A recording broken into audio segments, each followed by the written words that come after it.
राम राम दोस्तों। आज की हमारी कहानी का शीर्षक है राजा की 3 सीखें। बहुत समय पहले की बात है। सुदूर दक्षिण में किसी प्रतापी राजा का राज्य था। राजा के 3 पुत्र थे। एक दिन राजा के मन में आया कि पुत्रों को कुछ ऐसी शिक्षा दी जाए कि समय आने पर वो राजकाज संभाल सकें। इसी विचार के साथ महाराज ने अपने सभी पुत्रों को दरबार में बुलाया और बोले, पुत्रों, हमारे राज्य में नाशपाती का कोई वृक्ष नहीं है।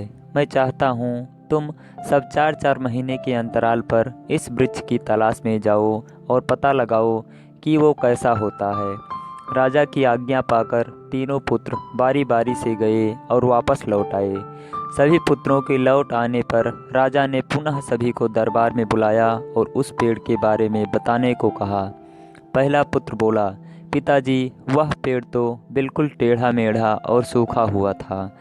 नहीं नहीं, वो तो बिल्कुल हरा भरा था, लेकिन शायद उसमें कुछ कमी थी, क्योंकि उस पर एक भी फल नहीं लगा था। दूसरे पुत्र ने पहले को बीच में ही रोकते हुए कहा।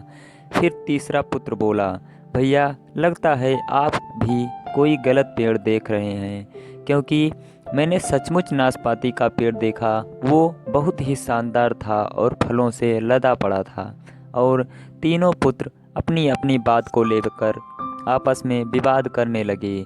तभी राजा अपने सिंहासन से उठा और बोला, पुत्रों, तुम्हें आपस में बहस करने की कोई आवश्यकता नहीं है।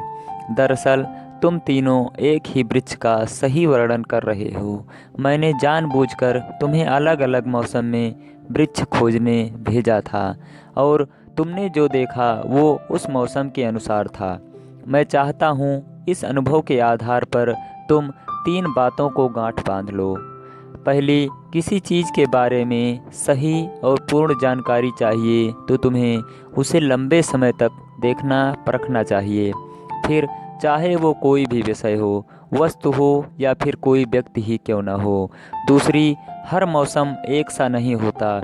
जिस प्रकार वृक्ष मौसम के अनुसार सूखता, हरा भरा या फलों से लदा रहता है, उसी प्रकार मनुष्य के जीवन में भी उतार चढ़ाव आते रहते हैं।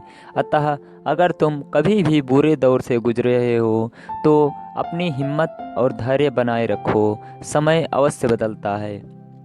और तीसरी बात, अपनी बात को ही सही मानकर उस पर अड़े मत रहो। अपना दिमाग खोलो और दूसरों के विचारों को भी जानो।